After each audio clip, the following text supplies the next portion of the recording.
Hi everyone, exam medicine channel में आप सभी का स्वागत है। हम बात करने वाले Allahabad university non teaching post 2024 typing test and skill test के विषय में। जैसा कि आप स्क्रीन पे देख पा रहे होंगे, ये जो वीडियो है वो ख़ास तौर से है junior office assistant, data entry operator और कंप्यूटर ऑपरेटर के कैंडिडेट के लिए। तो यदि आपने भी इसमें फॉर्म अप्लाई किया है या करने वाले हैं तो आपके लिए हो सकता है ये यूज़फुल हो, तो आपको ज़रूरत हो तो ज़रूर देखें। हम इसमें बात करेंगे आपके स्किल टेस्ट, टाइपिंग टेस्ट को लेकर और कंप्यूटर नॉलेज को लेकर कि आपको क्या आना चाहिए इसमें, वो चीज़ देखेंगे कि क्या सिर्फ स्किल टेस्ट में ओनली टाइपिंग टेस्ट होगा या स्किल टेस्ट में और भी कुछ होगा, उस पर भी हम बात करेंगे। प्रीवियस ईयर में क्या हुआ था उस पर भी चर्चा करेंगे। हम सबसे पहले उस नोटिस को दिखाना चाहेंगे जहां पर आपके मेंशन है junior office assistant, data entry operator और कंप्यूटर ऑपरेटर के एसेंशियल क्वालिफिकेशन को, तभी आप ये चीज़ समझ पाएंगे कि आपके स्किल टेस्ट में होगा क्या। ठीक है, आइए, हमने उसके लिए स्क्रीनशॉट लिया है ताकि आप लोग को क्लियर हो जाए कि सब में क्या चीज़ें कॉमन है और आपको क्या करना है। देखिए, आप स्क्रीन पे देखते चलेंगे। फर्स्ट हमारा ये है आपके जूनियर ऑफिस असिस्टेंट का। जूनियर ऑफिस असिस्टेंट में जिन भी कैंडिडेट ने फॉर्म भरा होगा, आपके एसेंशियल क्वालिफिकेशन में क्या चीज़ लिखी थी कि ग्रेजुएशन होना चाहिए, और यहाँ पे लिखा हुआ है टाइपिंग स्पीड के विषय में लिखा था कि इंग्लिश या तो हिंदी, दोनों में से आपको टाइपिंग आनी चाहिए। अगर हिंदी करते हैं तो 25 वर्ड पर मिनट यानी 25 वर्ड पर मिनट, और इंग्लिश में अगर आप करेंगे तो 30 वर्ड पर मिनट। ये रही बात सिर्फ जूनियर ऑफिस असिस्टेंट की। अभी आप सभी चीज़ देख लीजिए, तब आपको क्लियर होगा कि आपको क्या करना है। ठीक है, ये जूनियर ऑफिस असिस्टेंट का। वहीं हम बात करें डेटा एंट्री ऑपरेटर के लिए, तो उसमें क्या चीज़ मेंशन थी एसेंशियल क्वालिफिकेशन में। इसमें भी अगर आपने देखा होगा तो इसमें है BCA या तो फिर और ग्रेजुएशन विथ PGDCA और BSc कंप्यूटर साइंस या IT सेक्टर से आपने किया हो, इंजीनियरिंग किया हो, मतलब बीटेक हो आपका। ठीक है, ये सारी चीज़ें हो, या तो उसके बाद अगर आपके पास ऐसा कुछ भी नहीं है तो यहाँ पर लिखा हुआ था आपको and knowledge of office assist जो है assistant tools like MS office और ओपन ऑफिस, और फिर also O level of DOEACC after graduation from a recognise university. मतलब जितने लोगों ने डेटा एंट्री ऑपरेटर के लिए फॉर्म फिल किया है उन लोगों के पास कहीं ना कहीं कंप्यूटर की डिग्री ज़रूर है। मतलब या तो उन्होंने BCA किया है, या तो PGDCA किया है, या तो BSc है, वो भी कंप्यूटर साइंस से, या तो IT से है। अगर ये सब में अगर आपके पास नहीं होगा तो आपने ग्रेजुएशन किया होगा, सपोज़ करिए BA ही क्यों ना किया हो, साधारण आपके पास कंप्यूटर नहीं था लेकिन आपके पास अगर ग्रेजुएशन के बाद O लेवल रहा होगा तो आपने अप्लाई किया। मतलब कुल मिला के इसमें अगर हम देखें एसेंशियल क्वालिफिकेशन में, तो आपके कंप्यूटर नॉलेज होनी चाहिए, आपको अच्छी खासी होनी चाहिए, और आपकी स्पीड टाइपिंग पर कितनी होनी चाहिए, 40 वर्ड पर मिनट होनी चाहिए। यहाँ पर लिखा है 40 वर्ड पर मिनट होनी चाहिए। ठीक है, उसके बाद क्या है इसमें, knowledge of English and Hindi software essential. मतलब आपको इंग्लिश और हिंदी जो सॉफ्टवेयर हैं उसके विषय में नॉलेज होना चाहिए। या इंग्लिश और हिंदी सॉफ्टवेयर क्या होता है, इंग्लिश तो सॉफ्टवेयर समझ में आएगा, हिंदी मतलब आपको भी अगर स्पीड में टाइपिंग की बात करें तो हिंदी में स्पीड हो ना हो लेकिन उसके विषय में भी आपको पता होना चाहिए कि टाइपिंग आप किसी भी फॉन्ट पे सीखिए, चाहे मंगल फॉन्ट पे करिए चाहे आप कुर्ती देव पे करिए, उसके बारे में भी पता होना चाहिए। क्योंकि यहाँ सॉफ्टवेयर की बात है, और ये ऊपर आपने टॉप में देखा होगा यहाँ पे लिखा हुआ है कि आपको नॉलेज किस में होना चाहिए, वर्किंग नॉलेज, मतलब काम करने के लिए आपको आना चाहिए MS ऑफिस। MS ऑफिस में पूरा पैकेज आपका आ जाता है, जैसे एक्सेल, पावर पॉइंट, और जो है MS ऑफिस हो जाएगा। MS ऑफिस में आपका MS वर्ड होगा, पावर पॉइंट, एक्सेल, एक्सेस, ये सभी चीज़ें। और आपके इसमें और भी चीज़ें आ जाएंगी, जैसे कि नॉर्मल चीज़ें होती से नोट पैड है उसमें इंक्लूड नहीं होता, लेकिन जाहिर सी बात है वो भी पता होना चाहिए। ठीक, ये सारी चीज़ें हैं। उसके बाद में है आपके लिए डेटा एंट्री ऑपरेटर के लिए जो साफ साफ लिखा हुआ था कि आपको हिंदी और इंग्लिश में, मतलब आपको बोलने भी आना चाहिए, लिखने भी आना चाहिए और पढ़ने भी आना चाहिए। लिखा है ना, reading, writing and speaking is essential. तो ये सारी चीज़ें मांगी थी डेटा एंट्री ऑपरेटर में। अब हम वही बात कर लेते हैं कंप्यूटर ऑपरेटर की। कंप्यूटर ऑपरेटर में क्या चीज़ था, तो यहाँ पर भी था क्या कि आपने ग्रेजुएशन किया हो, किससे, कंप्यूटर से, मतलब बीटेक हो, बीई हो, लेकिन कंप्यूटर साइंस हो या तो आईटी हो, इंफॉर्मेशन टेक्नोलॉजी। अगर ये नहीं है तो बीसीए हो, बीसीए है तो 2 साल का एक्सपीरियंस होना चाहिए आपके पास, तब आपने फॉर्म भरा होगा। उसके बाद है या तो इसके अलावा diploma in computer programming with 3 year of experience. अगर आपने डिप्लोमा किया है कंप्यूटर में, कंप्यूटर प्रोग्रामिंग में, तो आपके पास 3 ईयर का एक्सपीरियंस होना चाहिए, ठीक है। और इसी प्रकार से इसमें भी यही चीज़ थी कि आपको नॉलेज हो हिंदी इंग्लिश की, मतलब पढ़ने बोलने और लिखने की, सभी चीज़ की। तो अभी हमने तीनों आपको दिखाया, किसका, कंप्यूटर ऑपरेटर का दिखाया, डेटा एंट्री ऑपरेटर का दिखाया और जूनियर ऑफिस असिस्टेंट का दिखाया। तो हम अगर क्रम से देखें तो सबसे कम एसेंशियल, मतलब कम क्वालिफिकेशन की चीज़ है जो है आपकी जूनियर ऑफिस असिस्टेंट। उसके बाद आता है डेटा एंट्री ऑपरेटर और आता है कंप्यूटर ऑपरेटर। तो कंप्यूटर ऑपरेटर आपकी चूँकि ग्रुप बी की है, तो आपको पता होगा कि कंप्यूटर ऑपरेटर के अलावा और भी अगर कोई भी पद है ग्रुप बी का, तो उनको रिटन एग्ज़ाम देना है। रिटन एग्ज़ाम के बाद आपका स्किल टेस्ट होगा। तो यहाँ तो आपका कन्फर्म हो गया। अब बात करें जो कि ग्रुप सी के पोस्ट पर है, उनको क्या करना होगा, तो उनका भी हो सकता है कि पहले आपके रिटन टेस्ट हो, चांसेस 90% हैं होने के। इसलिए क्योंकि अगर कैंडिडेट ज़्यादा हैं तो एक साथ स्किल टेस्ट डायरेक्ट नहीं कराया जा सकता, इस वजह से कॉमन टेस्ट होगा। भले ही आपके नोटिफिकेशन में नहीं लिखा है, ये मेरी तरफ से है आपको कहना, क्योंकि पिछली बार हुआ था।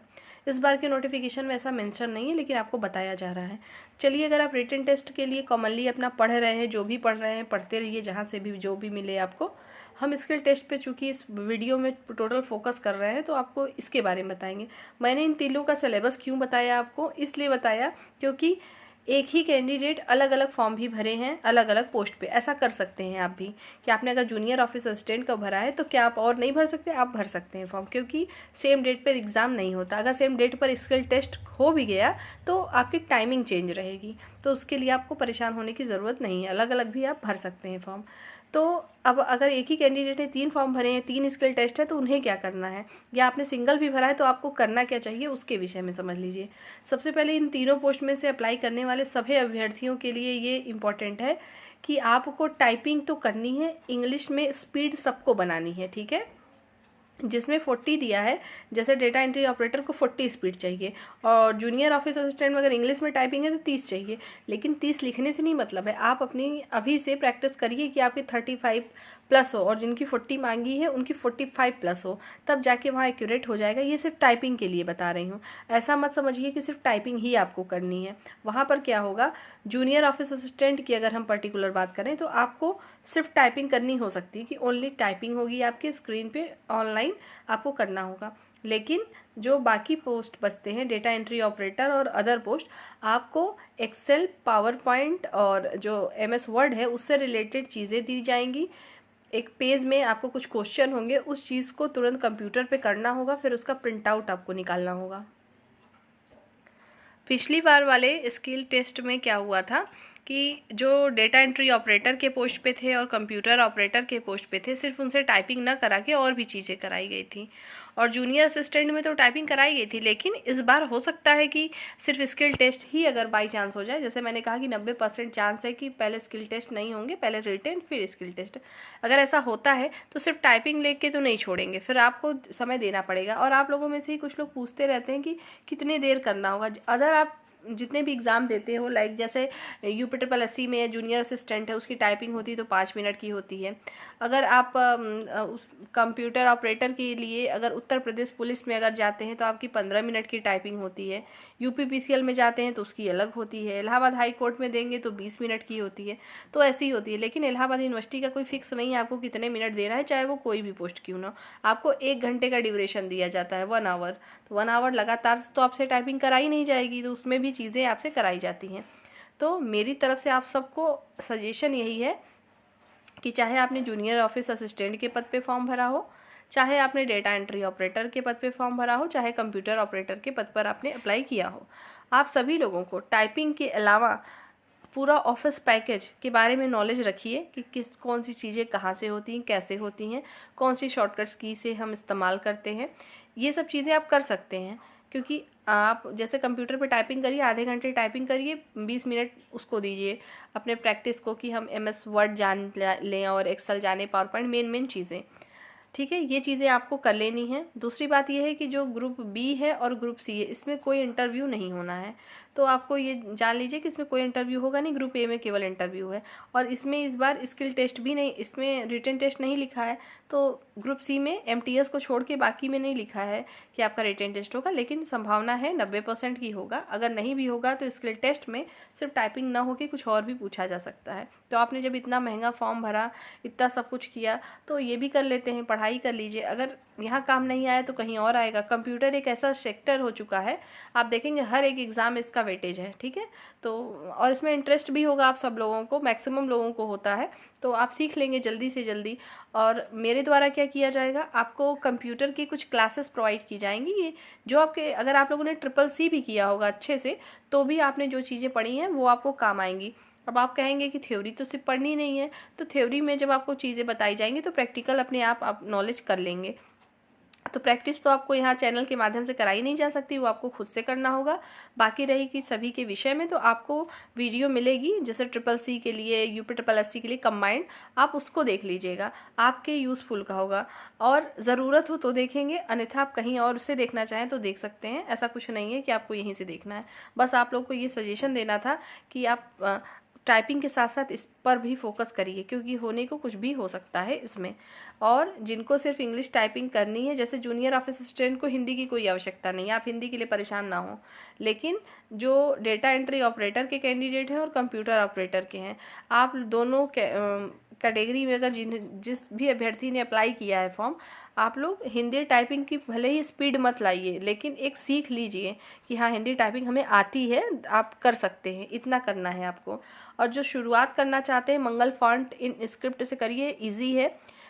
20 से 25 दिन या मैक्सिमम 30 दिन में आप 1 महीने में सीख जाएंगे, लर्न कर लेंगे सब कुछ। बस स्पीड कब आएगी आपके प्रैक्टिस पे डिपेंड करती है, चाहे वो इंग्लिश हो चाहे हिंदी हो, ठीक है। तो ये चीज़ें आपको करनी है। तो इसी के बारे में मुझे स्किल टेस्ट के विषय में बताना था आपको कि क्या चीज़ है। क्वालिफिकेशन में आपने देखा सब में कंप्यूटर की नॉलेज मस्ट है, और कुछ ना कुछ सर्टिफिकेट जरूर लगाया गया है उसमें, सिर्फ इसको छोड़कर, जिसमें कि आप देख रहे हैं जूनियर असिस्टेंट, ऑफिस असिस्टेंट को। लेकिन इसमें भी कुछ चीज़ें हैं कि अगर यहाँ पे मांगा है, अगर किसी के पास एक्सपीरियंस है, उसको अच्छे से आता है, तो हो सकता है उसको वरीयता दी जाए, ठीक है। तो इस वजह से आप लोग को कर लेना चाहिए, कर लेंगे तो फ़ायदे में ही रहेंगे। बाकी जैसी आपकी इच्छा। तो आप लोगों को यही चीज़ बस इस वीडियो में बतानी थी। अगर आपकी कोई क्वेरी रह जाती है तो आप पूछ लीजिएगा, कमेंट सेक्शन में बता दिया जाएगा। बाकी चीज़ें जो भी अदर वैकेंसी से रिलेटेड आपको इन्फॉर्मेशन दी जाएगी। आप अपनी पढ़ाई करते रहिए, जो भी आपके एग्ज़ाम हो। हम नेक्स्ट वीडियो में जल्द मिलेंगे। जय हिंद।